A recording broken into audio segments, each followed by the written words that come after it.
What's up, guys, and welcome to another episode of the Honest Tattooer Podcast. My name is Jon Mesa, and I'm joined by Matt Truiano. Hey, how you doing? And G Money on the couch. What's up, guys? Back again. So before we get to the critiques, let's talk about a few things. One, I got this email directed to the shop the other day, and they were asking if one of us was willing to participate in their career day. Oh, yeah. So it's cool. It's geared, towards like, I'm guessing they didn't specify, but I feel like it's geared towards like maybe teenage kids. It's probably high school.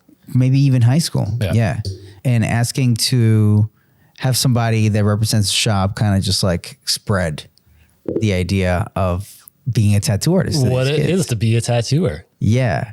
Which is like, I feel like more kids now probably maybe consider it because I mean, like there's more of them getting involved in the tattoo industry. But I mean, I was like, oh man, I don't know how I feel about it. I don't know what to tell them. It's weird because it's not a sustainable career. Like it's not like you're getting a job with an employer and you have a retirement plan and like, No. There's especially that a lot of it is illegal, right? Like, it's probably not something that you want to go around like talking to kids about. I know. Oh, and be like, oh man, shiver me timbers, kids. Right? If you want to live the pirate life. I mean, I think it's definitely more on the level now than it was a couple of years ago, but still, like, there's, I don't know. I think it's a good way to make a living, but I feel like it's still not, it's not there yet as far as like It's a career. A career. I mean, it's a career for us. We made it a career, but maybe that's the wrong way to say it then. yeah, because I feel like it's a big career, but at first you have to kind of just. It's weird to go and promote it to kids because I feel like it's something that you need to find in a way. Like, if you really want to do it, if you really want it, you'll find it. It'll find you somehow. Like when I think of career, I think of like 401k, corporate, you're getting a paycheck every week. Like that's what I think of as a career. Well, I think the whole point of the event that they're trying to do is to kind of give them more career paths. So they have, more of a broad kind of thing. So there's like, I mean, tattooing can be a very rewarding career. It's something that can be awesome, but I'll tell you straight up, it's not awesome for most people. And it's not easy. Like the easy part is coming in and doodling and having a good time. Yeah. But to actually turn that into something that you could live off of for the rest of your life. It's a lot of fucking work. It's a lot of work. It's a lot of work. And because you have to hustle to like keep it more work and less hanging out. Yes. Because you're not making any money just hanging out. No, you're making no money. You got to make time of. And when you start, you're making no money. And the reality too is that there's a time limit. You're not going to be 65 years old and tat in the same way when you were 20. If you're tattooing at all at 65. Yeah. Correct. How many tattooers you know right now that are over 50? Over 50, yeah. Like there's a few, but not many. Not many. And not many that are doing good. That are doing well and doing it consistently. Yeah. Consistently. It's definitely which is scary to think about. Yeah. Because we're not that far away. Because I'm not far. Right. I'm turning 41 years old next week. Wow. Next Monday, I turned 41. I'm like, damn, 41. I don't feel 41. I feel pretty good. Is there like a wind sound effect there? That was pretty perfect right there. I don't think I need Let's record that. I'll record that and have it there. Some money samples. But I mean, it's like, I'm turning 41 next week. But no, actually, I feel like this. That's how I feel. I'm turning 41 next week. Because I feel like I'm in a... The DMV is going to send you the disabled, the blue. The I feel like, thing. I'm in a good point of my 41 years of age. But like, do you think... I think it's funny, like when Adam Kaplan was here and he was with his son, it's like, of course, when his son was like, oh, you want to be a tattoo artist? Oh, but you went to school and you did all these things. Why'd you want to do this? You know, I feel like part of me would probably feel the same way if my son wanted to be a tattoo artist. I'd be like, oh, but there's so many other things you could be doing. But part of it also would make me so proud of him on, you know, and be like, oh, wow, he thinks what I do is actually worth doing. Yeah, you're right. So it's like, fuck, there's two sides to that coin. Yeah. I think I would be pretty happy with Sammy being a tattoo artist. Yeah. Yeah. Yeah. That is pretty cool. Yeah, I'd be super stoked. Pass down the torch. So then that's where it comes to back to then just talking to some random kid. And going back to some random kid and then just inspiring them to want to pursue that. Yeah. It takes a certain type of person to run your own business. And that's what we're doing. Yes. Right. And not everybody has that in them. No. There's a lot of people who want to just be an artist. Yes. But there's a business side to being an artist also that is a very different aspect of the job.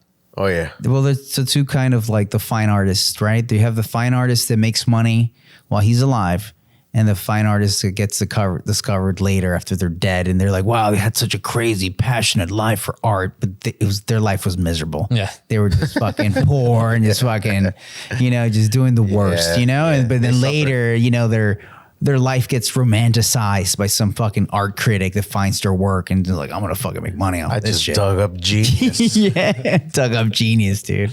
Make money off of this fucking dead artist that never made any money when they were alive, you know? But I don't know. I'm still in the fence about going to this thing or not. Do you know the details about it? Is it like what I was saying before? Is it like a convention style with a booth and there's a bunch of other businesses there? I don't know. Because that's what I always imagine career day as. Like I've heard of other people going to things like that. And then I was saying before, like the episode of The Office, they had the career day where they had their booth. Yeah. Which is a hilarious episode. You should watch. I don't know. I think like I try to, it would be nice, you know, in a way of like, you go do something like this and then like 10 years go by and some young man or young ladies will like, hey man, that one time, that conversation you gave me really inspired me. And I've been tattooing for 10 years now and blah, worked out. Thanks. I mean, that's cool. Then you're like, oh, that's so great. Yeah. You know, made a difference. Gave somebody a little bit of crumb and they turned it into fucking whole tree of shit. Yep. Be great. Super dope. I don't know. I'm still gatekeeping. And then there could be the kid like, oh man, you know what? You talked me into tattooing. Now I'm poor. I know. My girlfriend left me because I'm not making any money. Yeah. I'm going to show you how to cook, but I'm leaving out 2 ingredients. Yeah. You got to figure that shit out. Figure the rest out, man. And man, the other thing I wanted to bring up is something that I saw more detailed about it. And it's this tattoo machine that gives tattoos to people. And it's in Austin currently. And it's made by this company called Black Dot. And it's basically a machine that you strap a human down and that thing gives them a tattoo. So it's like a tat CNC machine. It's like a tat CNC machine. That's scary. It is scary. Right? It is wild. Because it's like... So from their website, it says the world's first automatic tattooing device, fast and safe, offering less discomfort and more possibilities. It enables unprecedented detail and precision, and Black Dot brings the ancient art of tattoo into the modern era with the world's first fully automated, scalable tattooing platform. Capabilities beyond the human hand. I don't believe that. I don't believe that one fucking bit. That's a big statement. Dude. Yeah, that's a huge statement. Yeah. Capabilities beyond the human hand is limiting. If it's beyond the human hand, it probably shouldn't be tattooed. I'll tell you that. Yeah. So unless there's some like coding built into it, which I can't imagine, every arm is going to be different. And all we've seen is people who put their forearms into it, right? Yeah. Every arm is a different size, different shape, have different roundnesses to it, right? Yeah. Your human hand is going to follow the curve of that and do those things, yeah. That CNC from, I mean, at least how I imagine it, is just going straight up and down. Just going. And then when it goes to like the side of the arm, it's not going to curve. No, it's going to go still straight up and down. I think it is. I think there's a few pictures of the machine online. It's curving? I haven't seen a video of it fully, but it's not curving in the videos that I've seen. The ones that I saw, it did not curve. So what it says is a wide grayscale range and dots that roughly the diameter of a human hair. So it's doing like stippling pretty much. And it says that it meets quality and consistency standards beyond expectation. Patented advanced mapping and motion systems unlock new possibilities for design and expression. Wow, they make it sound sexy. Okay. It's marketing. Now, this is where it got interesting. On the way that they're booking for tattoos, it's they have a website, and it's still like very limited. And you can pick from the designs that they have up on their website. It says the size. Now, there's this one design on it that it's like, if you remember the Smashing Pumpkins album, the Melancholy and the Infinite Sadness, you know, that like kind of angelic looking Renaissance thing coming out of like a star. So they have that. They consider it large, and it's 2 inches by 1.9 inches. So that right there tells me that the machine can't curve, and it's doing these small images to stay as flat as possible.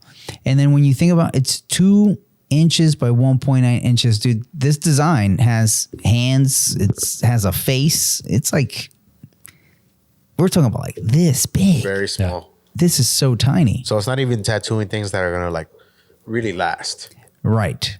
But guess what? This thing is a whopping $3,000 for that design.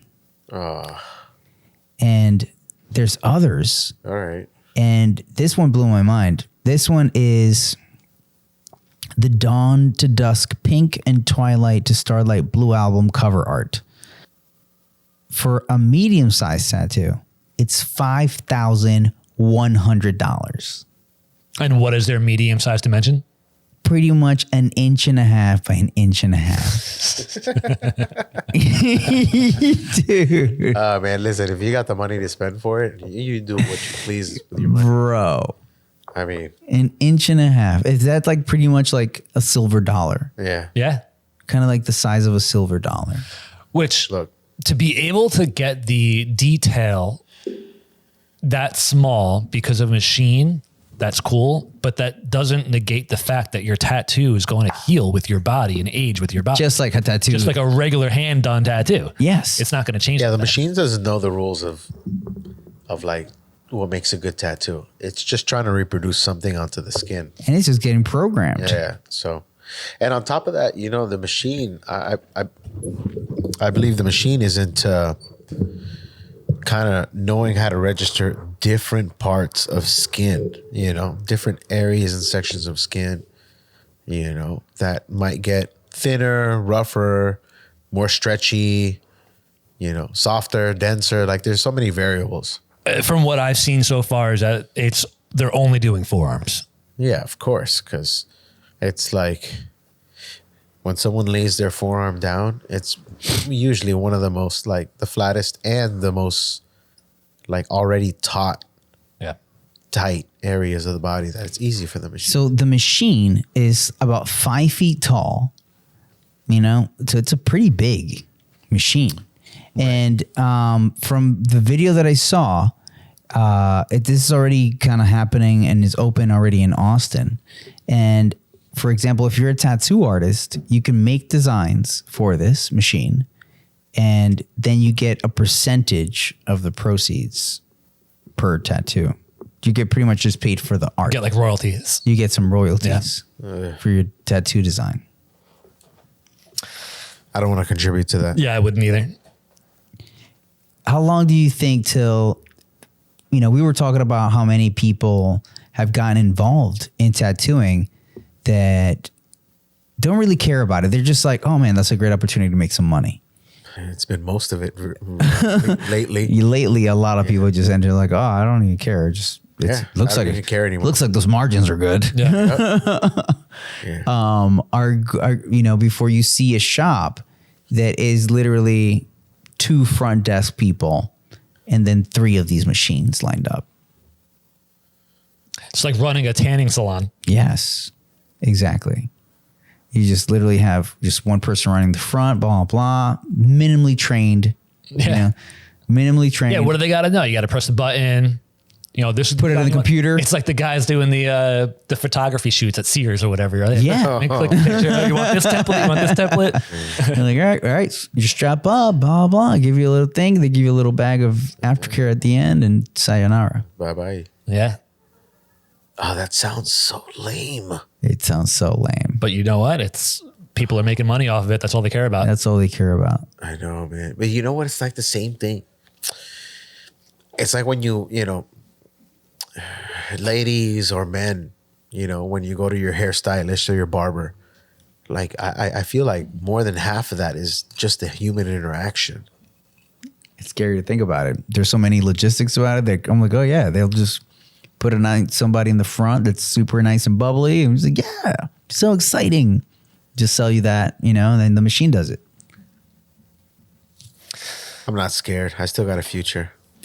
So the thing is, what is scary is that if this takes off, it's only going to get better.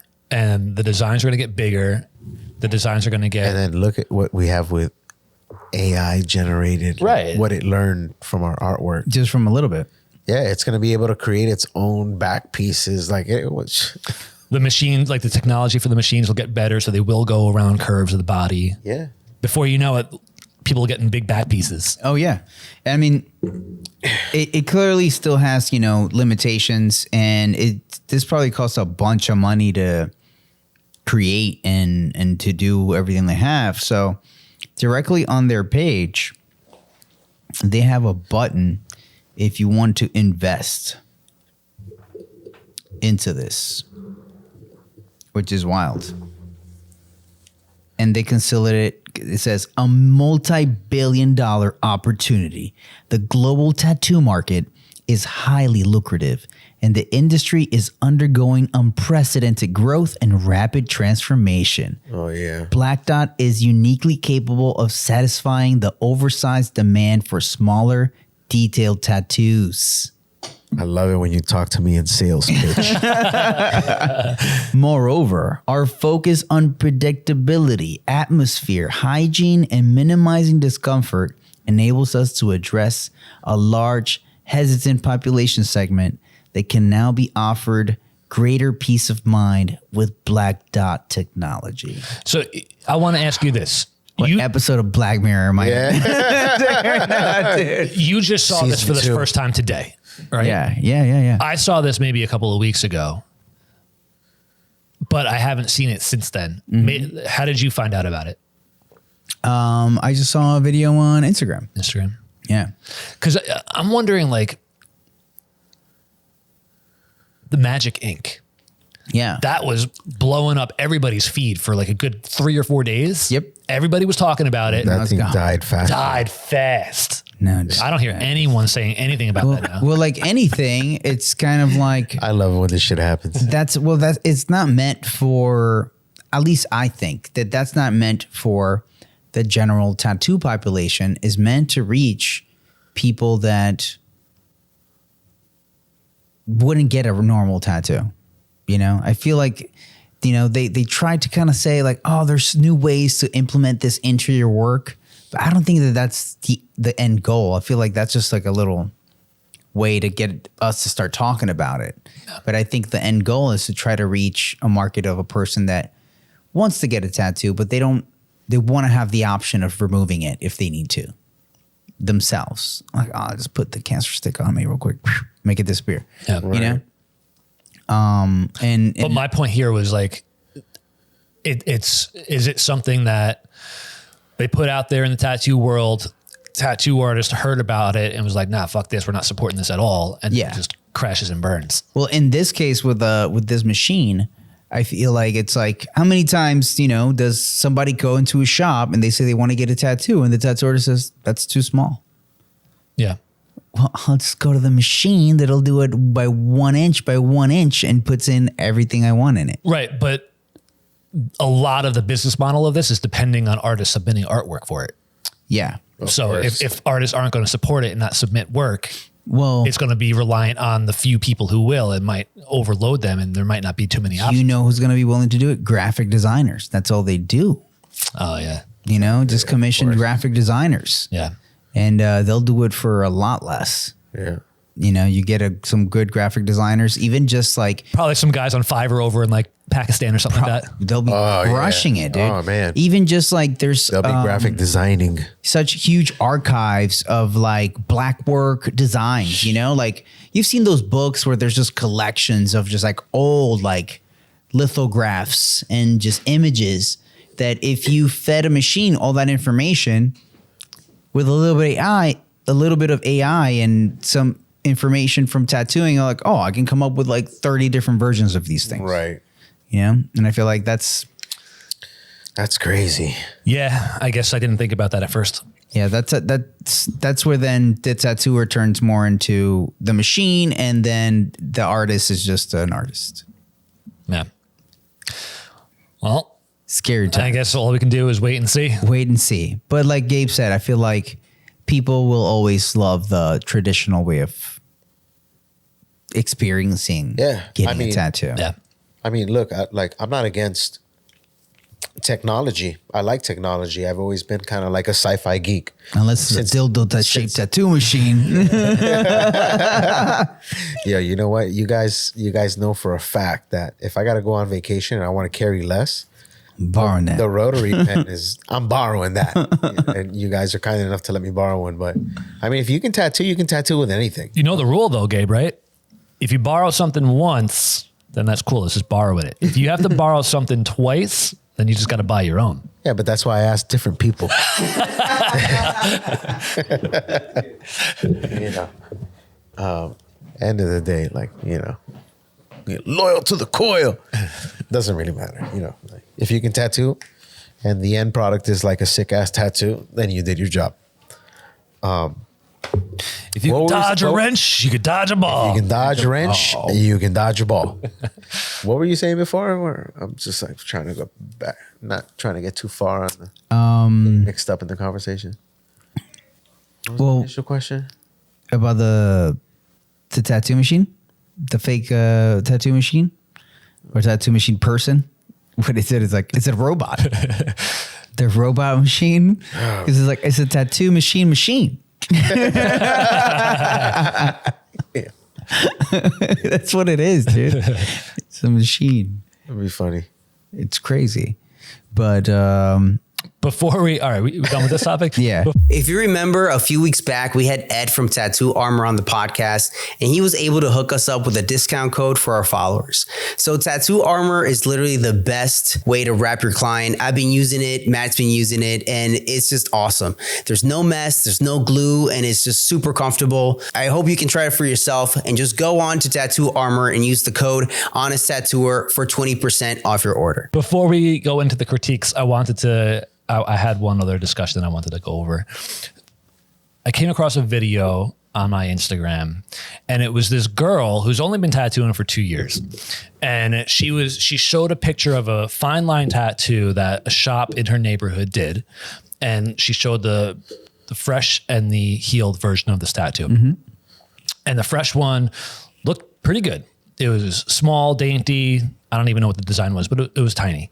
And then the healed one was all blobbed out, blown out, you know, the lines running into each other. And then she was saying, like, her message was great. She was saying, like, don't fall into this trap. These types of tattoos don't look that great when they're healed. You know, ask for healed photos from the tattoo artist that you're trying to get tattooed from. Yeah. And like, she had a really good message. But the way that she delivered it was so cocky. And the reason why I say this is because then she showed pictures of a tattoo that she did fresh and healed. Mm-hmm.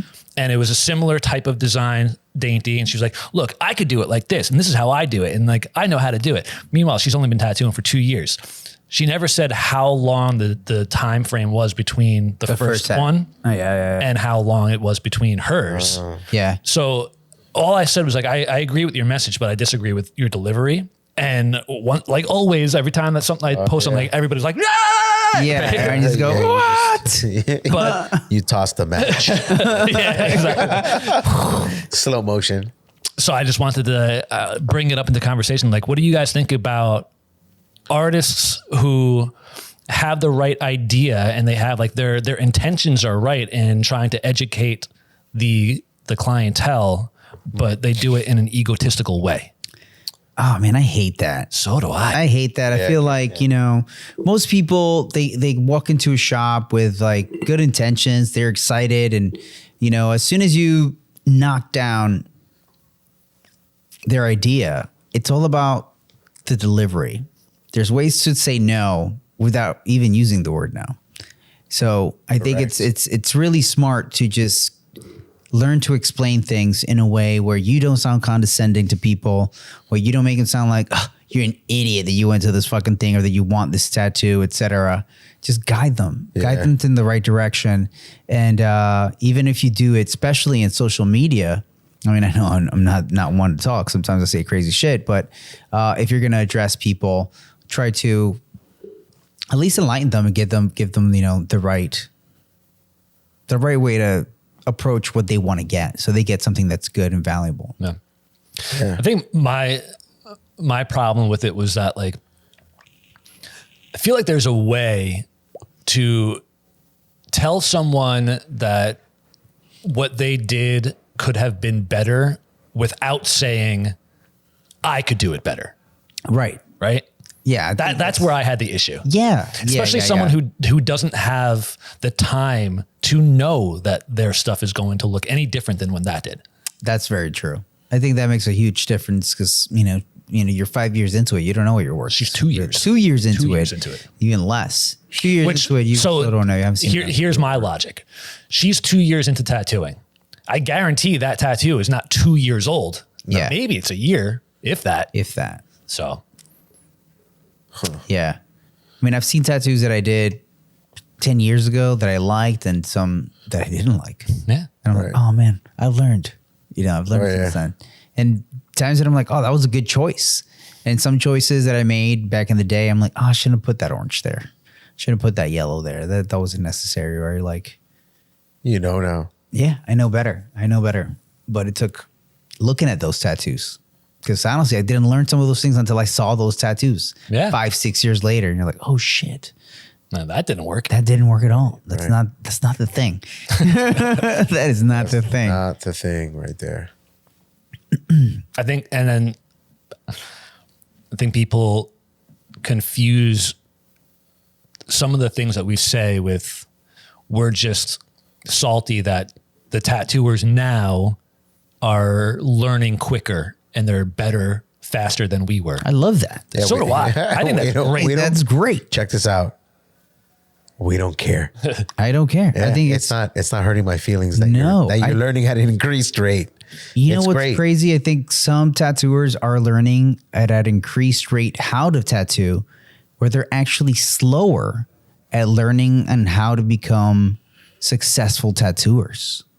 Yeah. Because even though they're advanced artistically, their skills with people are worse. Their skills on marketing themselves are worse. Their skill on building, very few people are very good at building relationships and building communities. Yeah. You know, and building that sense of like, oh man, I got this huge group of people that follow. We made connections. Yeah. I mean, that's not for everybody, but I would say that the majority are not successful at it. Yeah. You know, I feel like there's a lot of young tattooers nowadays that have done amazing for themselves and they're killing it, doing good tattoos and have built like great online following and communities, almost like, you know, like the kids that started playing video games early on and they have huge followings of people that just love to watch and play video games. Yeah. But I think most tattooers don't have those skills. And they're just more naturally kind of like see the whole process of tattooing in a very different way. They see it so much more of like I'm making my art and this is my product. You bought it, bye. Yeah. Like it, and it ends there. You know, they forget that it's so much more of like a ritualistic thing and that you're having that human connection and all of these things. And I don't know. I think that a lot of it has to do with the work from home mentality also. Yeah. There's a lot, I see a lot of people complaining online about how like the people who want to go back to the office are the people who are wrong in that situation. Insane. I'm like, don't you want to talk to somebody other than your cat? Yeah. I don't understand. Oh man, I'm much more productive when I'm around peers. Here's a perfect example. Yeah. So I always work my schedule around whatever Nicole has to do. And something came up for a few weeks from now where she asked me something about moving a Friday appointment to a Monday. And I was like, man, I don't want to come here on a Monday when no one's here. Yeah. That sucks. Yeah. I guarantee. I don't want to. Yeah, I bet you about the same thing. Yeah, I guarantee who else that. is in that day? Wait, it's only me? Oh, Yeah, I don't want to do man, that. that sucks. And I guarantee that the quality of work that I would do on a Monday when no one else is around would be slightly less than on a Friday when the shop is packed with, when people are just kind of bantering and Different environment. yeah. I had a quick meeting with a friend of mine in Florida while I was down in Miami, and we were talking about work, and I was like, yeah, man. And I was like, I don't know what's going on. I was like, it just feels like people are less eager to work like they were in the past. And he said, like, yeah. And he works in real estate, and he's like, I had an assistant, and I paid him really well, and they told me that they wanted to work partly from home. And he's like, all right, you can work these many hours from the office, and you can work this many hours from home. Then, months go by, and then she's like, I want to work more from home. And he's like, wait. Like, no, I need you at least these many hours in the office. She's like, why? I can do the same job. And he's like, well, when you're at home, if your kid's crying, that's going to take priority over what I'm asking you to do, because it's what's in front of you and the moment. If your kid's like, hey, I want you to make me something to eat, you're going to put that as a priority in the moment other than get the work that I need done. And he's like, I don't want to be a dick boss, but I just want to be fair. I pay you fairly. I need your attention just as fairly when I need it. Yeah. And I thought that was so well put, because I think that that's a huge thing. Like, working from home sounds great, but you're more likely to kind of work a little, like you're saying, like you're not going to work Not as good. Not as good. Some of the comments from the people is like, oh, I love working at home. I can go to the grocery store. I can We get Go that. walk my dog. We get why you like it. Yeah, we get why you like it. It sounds like not It's work. obvious. Yeah, it's obvious. Yeah, we get it, because it's not like work when you're supposed to be like in work mode. But then people are like, oh, well, the statistics show that the productivity of work from home is actually greater than being in the I think office. it's bullshit. Who's making these fucking? I don't know. Yeah. But that's what they're No, thinking. I know, but everyone will pull up something like that for sure. Always. For sure. But I'm always like, yeah, who fucking are those numbers legit? Like, who is this society of scientists? I mean, we've talked to artists here on the podcast that have just themselves in a tattoo shop, and they're hurting. They're struggling with being creative, getting critiques from anybody. Like, their work is suffering, and it's because they're alone. Oh yeah. Obviously, it makes a big difference. Yeah, they're doing like, what do you think about? Oh, it's just me here. Oh, it's just me in here. Oh, never mind. Talk to yourself. Is it a good idea? Yeah, I think it's a good idea. Yeah, for You real. like the placement of this stencil right here on the calf? Yeah, it looks straight to me. Yeah, fuck it. Yeah, the only person you have to ask is your client, who has no idea. He has no idea. He's just like, yeah, whatever. you Yeah, think. yeah, it looks good. Yeah, like, you oh, think it looks fuck. good? Yes, and that's not the way, man. It's not the way. Oh man. I thought I was reading over the comments from the latest post, which, while I was on vacation, I disconnected a lot from looking at anything. But one was really, really funny. Shout out to New York Punisher, because he put this one thing about like He's ready to fight. I know, he's just ready. Keyboard warrior, but real life Was he warrior. on If you know Ink Master? him. No. Okay. But he said something that was good, you know, when the guy's like, could you imagine a samurai, something like, I just need something that cuts, bro. I don't need to know how this gets made. Yeah. Somebody responded. It was like, what? You're making the comparison of a samurai sword to a coil machine? Like, get real. Yeah, I know. But I love the analogy coming from shout out New York Punisher. That was I thought that was a good analogy because it was like, yeah, to some people it could just be like, oh, you just use that to cut, but to the samurais, man, it means so much more. Right. There's like a soul behind the sword. Exactly. There's so much more there. Man, speaking of those guys, the Japanese blacksmiths, people think that the tattoo artist has an apprenticeship that's rough. Those guys have it rough. They spend like lifetimes working for free, slaving, trying to make the perfect sword. Just to learn the craft. And they don't get paid shit. They don't get paid nothing. Yeah. It's like, oh, you want to do this? Yeah. You really do? All right. Yeah. What? That poor sword making apprentice isn't even getting a minimum wage. Oh man, it's wild. This is abuse. But I feel like there's a lot of crafts like that where it's like you have to do it like that. You pay your dues with time. Like nobody's gonna pay you, man. Like, what are you crazy? You crazy? Like you're getting. The payment is knowledge, you guys. What is it about this that you're not understanding? And then you use that knowledge to make money or not make money. That all depends on how you use that. Man, but I feel like it's like overall there was just more honor and more pride in the craft that you chose to take. You're like, I'm like, it's crazy crap, but I'm going to do it. And there was just such like more love into the craft of things. Now it's just about the final result, final product. That's it. Not everything they took away or that they took to make it. But I think we should go right into the episode of the day, which is all about a tattoo critique. Tattoo critique. All right. So your brave souls. Yeah.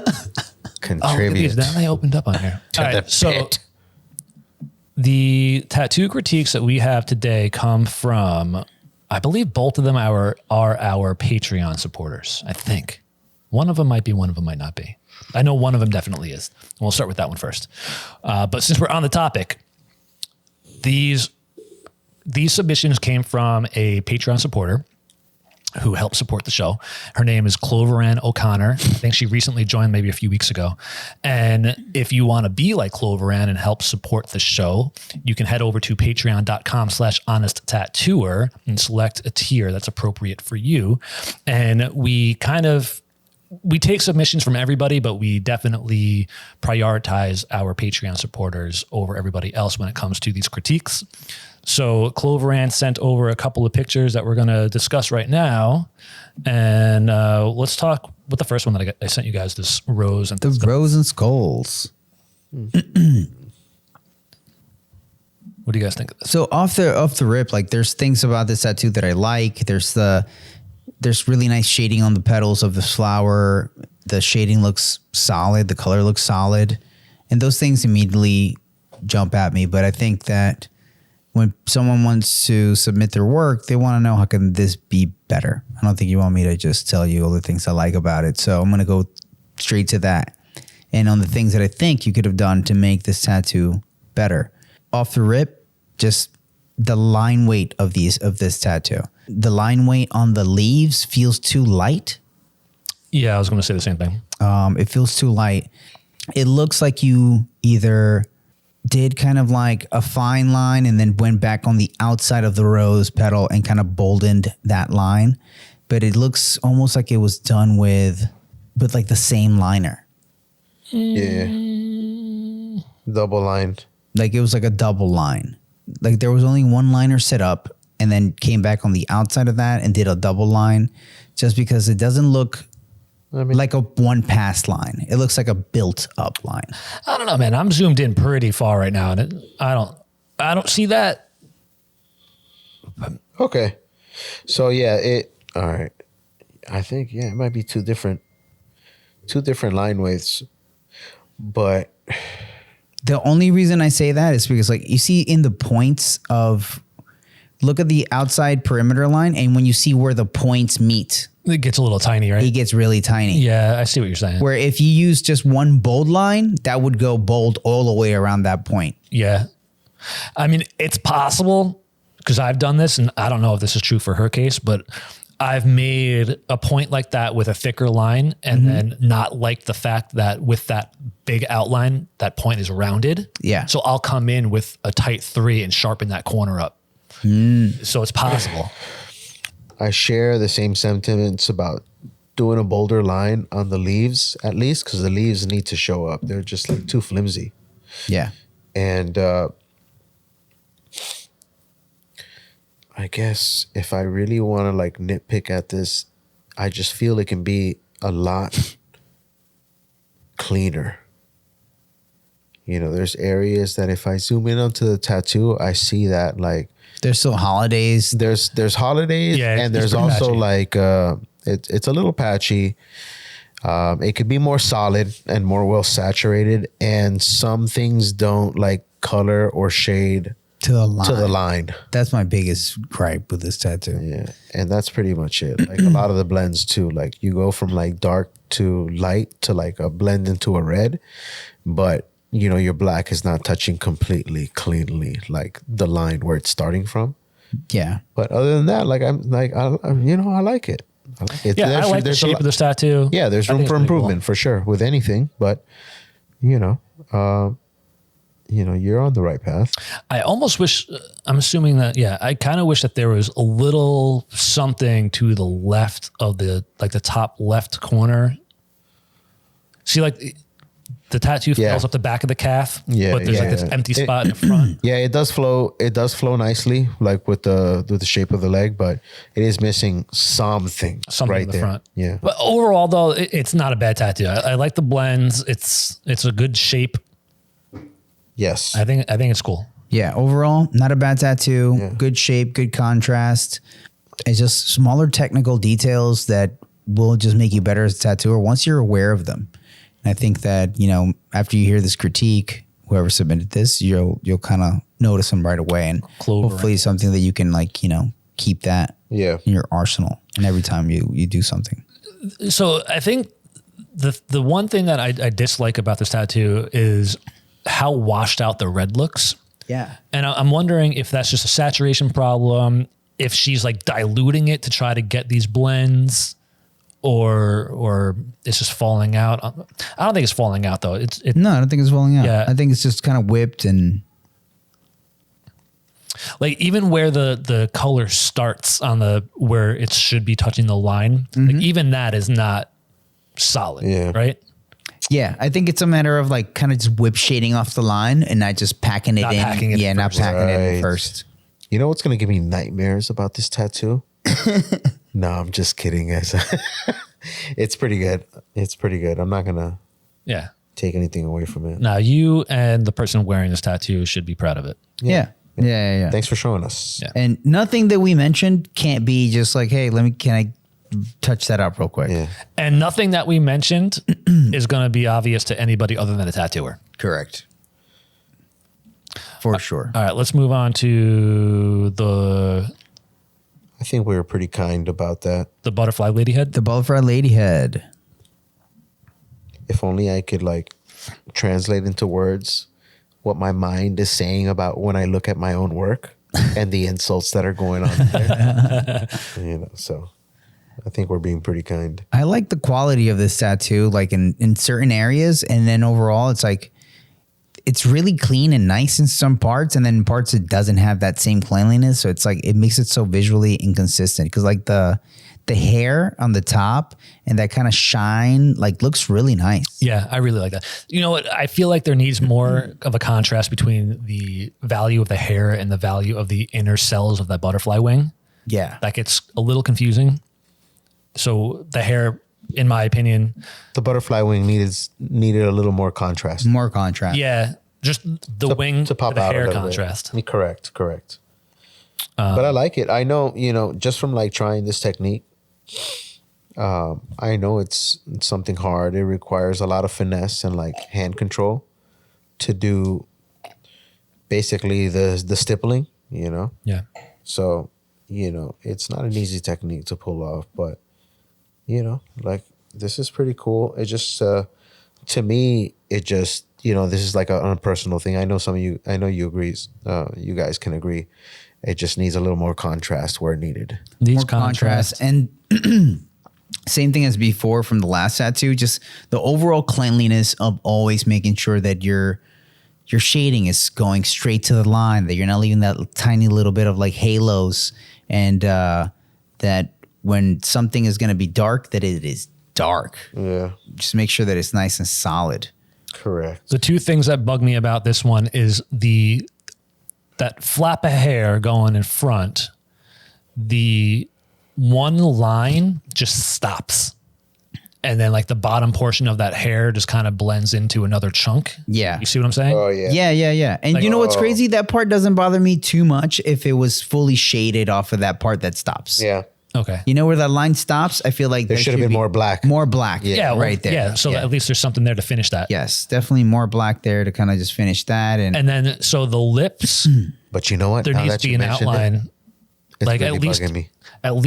in the space separating the upper lip and the bottom lip. oh yeah, because that thing's gone. That's gone. It's already gone, and it's gonna look even more faded. Like just create the bottom lip line. Either the top of that bottom lip needed a line, or more shading off the bottom of the top lip going up. Yeah. Something there. Something. But I used to nice. do. it's nice. You know how the nose of this tattoo, like the nostril line. I used to do that. Kind of how they attempted to do it, where like nice soft shading. And then I did it like that, and then I would see it come back healed, and I'm like, oh shit, that would look better if there was just a line there. Just do a line. And it's like, just do a line. Even if you use like a wash to do that line, because you don't want it to be too powerful, Just do the line. but just do the line. Yeah. It'll just look cleaner and more solid, and it would give that nose immediate structure, Yep. especially since you're using lines in other places. Unless you were doing a fully realistic looking tattoo, I Right. wouldn't say don't do a line, but you're already using lines in so many parts here that it wouldn't have taken away from it. Just doing the line on the nostril and another line on that lip Yep. for sure. I really enjoy that little tiny S curve showing the shoulder. So Yes. you could tell that she's looking over her shoulder behind her back. Yes, I like that. That subtle, It's minimal. It- It's very nice. it works. I like Yeah. that. Because otherwise you wouldn't know. You wouldn't know wouldn't what know. direction she's looking in. Yeah, for sure. You know, Overall, I it's- still, I think it's, still would added a little bit of some soft shading off that shoulder, though. Okay. I don't think it needs it, but okay. All right. Just like, I mean, like just redden the skin a little. Just a, Yeah, you know what I'm talking about, right, John? just a little. A little. Yeah, that's it. All right, let's move on to these flowers and branches on the shoulder. Aha. The old, I want cherry blossoms along my collarbone. You confused the hell out of John with the angle of this photo. Yes, I couldn't for a bit. It took me. I was like, "What am I seeing?" I was like, "What body part?" And then I'm like, as soon as I turned my phone to the side, I was like, "Oh, that's a shoulder." I don't know what it thought it was, but I was like, "Dude, I don't know what the hell I'm looking at here." So, Out of all three tattoos, this is the one that I'm not into. The quality of the flowers, they kind of lose their. They don't look graceful, you know. They look a little bit kind of. yeah, I would have, with a tattoo like this, there's so much good reference out there with like cherry blossom structure, how to draw it, you know, how to really like achieve like a nice look. And this feels too like, you know, like just like made up, too much amateur. Man, you know what this reminds me of? You know what the shape of these flowers remind me of? You know when you go to a restaurant and they give you the dollop of soft butter? A dollop of soft butter. Yeah. There's like, yeah, it's like the shapes of the flowers aren't consistent throughout, and neither does the size of the blossoms stay kind of consistent throughout. Like it's okay to have some variation, but some of these are way too off. And something that is, It could have just been drawn better. yeah, it could have been drawn better. Just So, pull up a nice reference. Here's what I think about that. I feel like varying the size of the flower is okay as it gets further out towards the tip of the branch. Right. Just like it would grow in a real branch. Right. But you have to remember, I think, I don't know, maybe I'm talking out of turn here. I feel like at least the way that I would have done this is as it gets further up towards the tip of the branch. You know what? I'm not going to say it because I feel this is a personal thing. I'll say it anyway. This is just a personal thing. I would do as it gets further up to the tip of the branch, make them smaller in the sense of less of a bloom. Like each one to be closed more. Does that make sense? Yes. Because I don't know if that's the way that it would really work. That's how it works. It is. That's how it works. You wouldn't have, I mean, you would have a full bloom at the tip of a branch, but I don't know. I feel like it looks better. But you can have a full bloom on the tip of a branch, but the other flowers around it would also be in bloom. You might have like a few buds, around it, but they're blooming together. Right. I don't know. Maybe I just confused the shit out of a whole bunch of people. Sorry. I'm sorry. So yeah, like the structure of the branch needed just a little more research because there's just a lot of like a lot of those like little like wispy lines just to protrude there and made up like leaf structures. Oh shit. I just realized that this is coming out of her skin. Look at on her arm. Oh shit, I see it now. It's coming out of her skin, dude. That was another thing I was going to comment. Holy smokes. I don't like that start. But hey, I mean, the thing is yeah, from far it looks like a nice tattoo. But all right, so here's what I think should be done here. The leaves that don't have outlines need an outline. They need one. They need an outline. I would leave no skin tone at all in the branch itself. Mm-hmm. And if you're going to do light flowers, let the only skin tone being shown in the flowers. So you have that contrast between the branch and the flowers. Yeah, like the tip of the branch feels better because it has that better contrast. All black, yeah. Yeah, because it's like a lot of this tattoo in 5 years is going to be hard to see. For sure. Some of the cherry blossoms that have no outlines and they're just clearly just shaded. They just, they just need some structure. I get what she was attempting. Yeah, for sure. For sure. I think if, you were going to do these very, very light flowers, then you should have done dark petals to kind of surround these flowers and push the flowers forward, and darker branches. Yeah. Always try to pick where the negative space of the tattoo is going to be, what's going to be your brightest, what's going to be your lightest, because at times here, like what's supposed to be dark, it's light, and vice versa. Okay. All right. Yeah. A little more contrast, clean up some of those edges. Contrast. Again, like this is also something that could be fixed up and. Yeah. And last, we have a submission from, I don't know who this is. Who's this? Hold on. I got to pull up the email. His name is Sebastian Hofinger.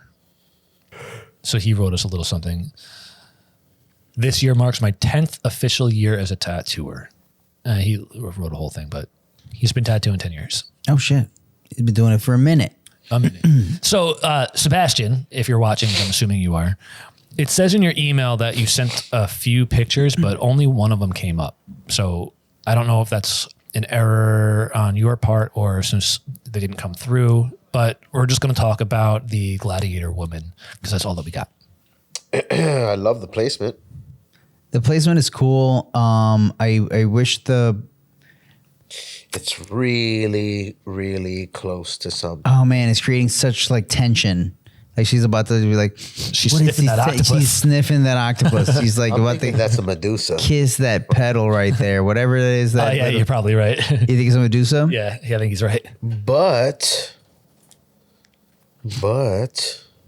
you know what? I think it's pretty cool. That didn't bother me until you said something. So yeah, but that's how we are. yeah. Like, you know how we are when it comes to like if this is one of those situations where I would have been with my homie right there at this tattoo shop, but we were like, hey, bro, I think you should place that thing up slightly higher, dude.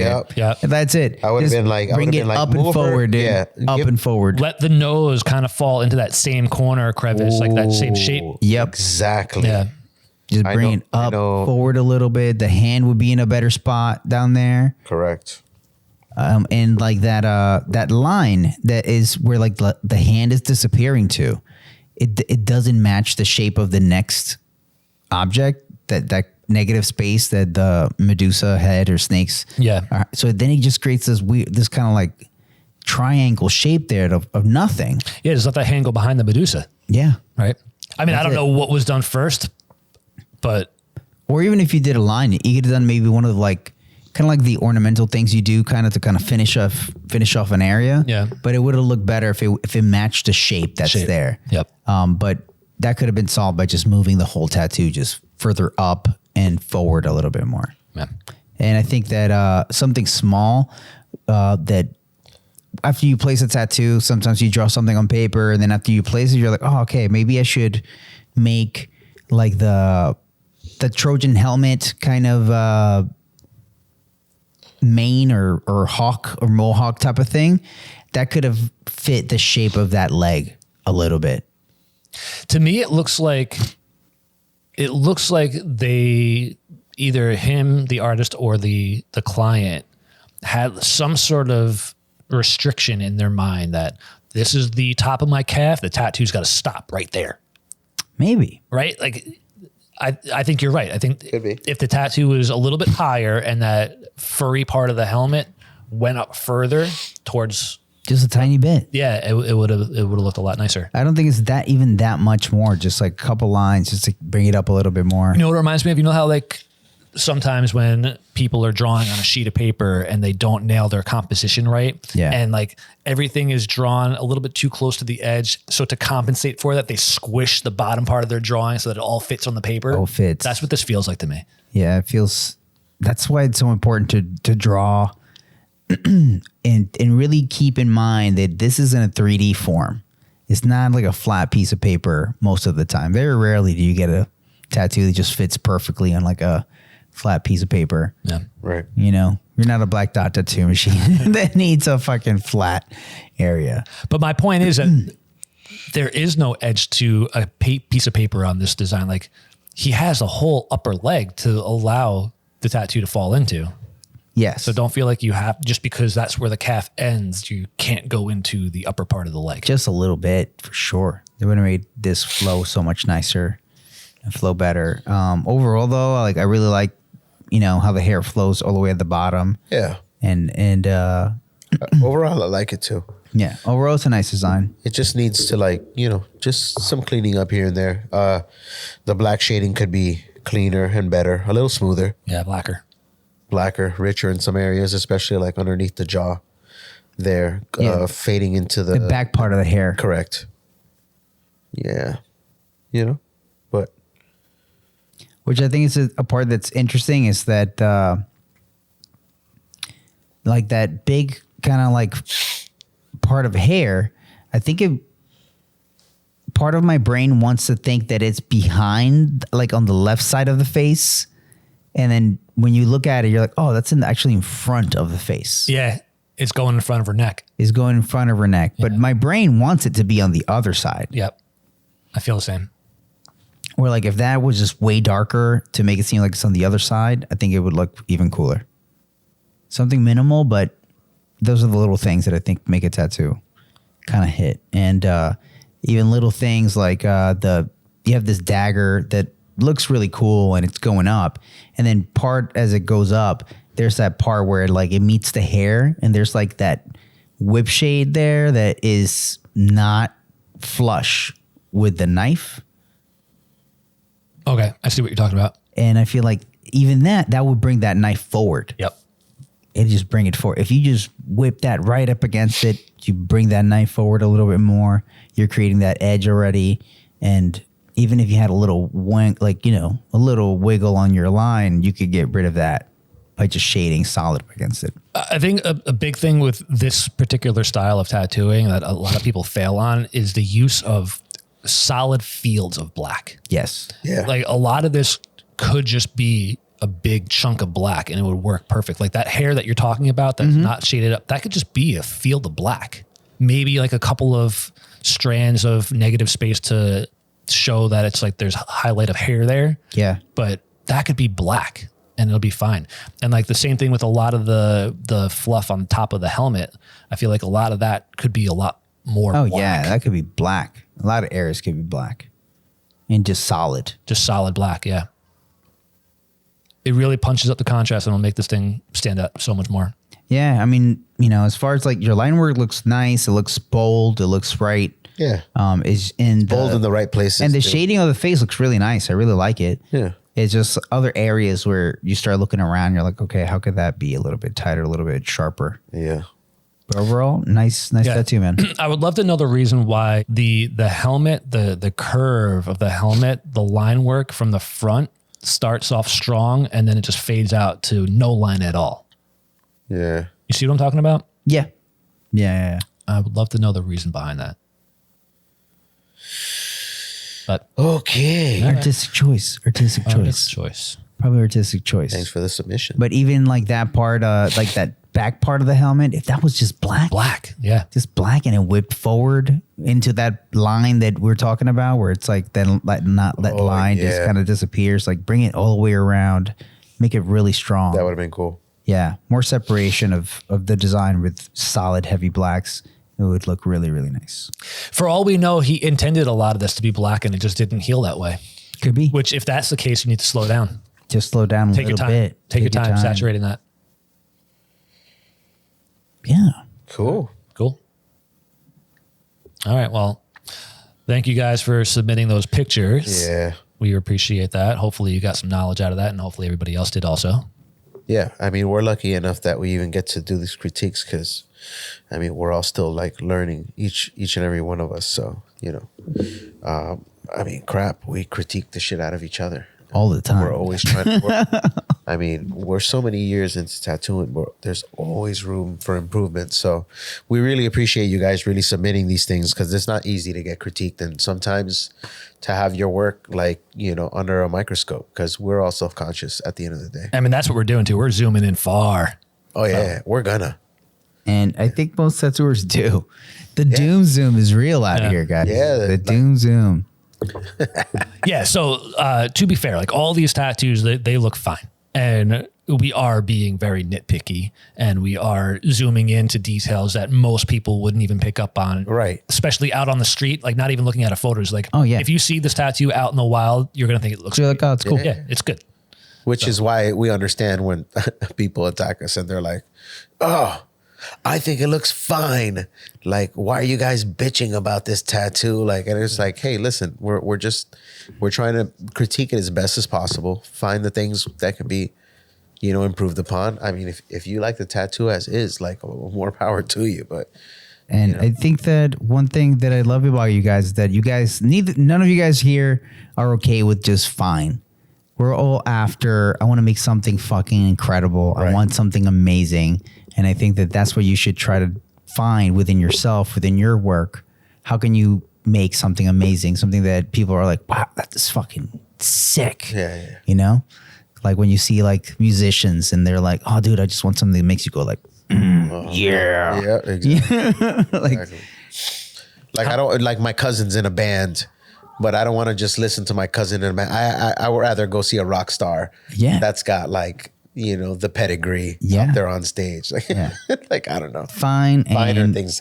Fine is fine. but There's it ain't always good enough. Wait, there's always listen, guys. There's always like if you can stay at whatever level you guys want, but there's always levels to transcend. There's always a higher level to something. How much time we got right now?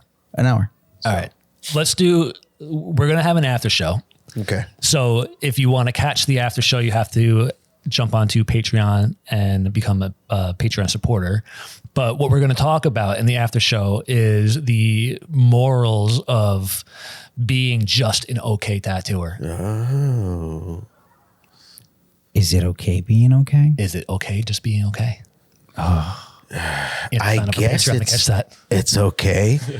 But is it You're right. okay to you. Yeah. Well, thank you guys so much for tuning in. Thanks so much for supporting the podcast. Thank you to all the new Patreon members that join us. And that's ones... right. Did I name the new ones yet? No. Oh yeah. Let's name some names. Hold on. So this week we are thanking Laziness Tattoo, which is a very funny name for That's a tattoo pretty artist. great. And Joanna Lafayette. Those two people signed on this week to the Patreon page. And if you want to be like them, head over to patreon.com/honest tattooer and sign up to be a Patreon supporter. And most of all, if you watch this on YouTube, subscribe to the channel, smash the like button. Smash it. Really, really does help us out. Thank you guys so much. Thank you. And have a great one. And we'll see you next week. All right. Peace. Peace.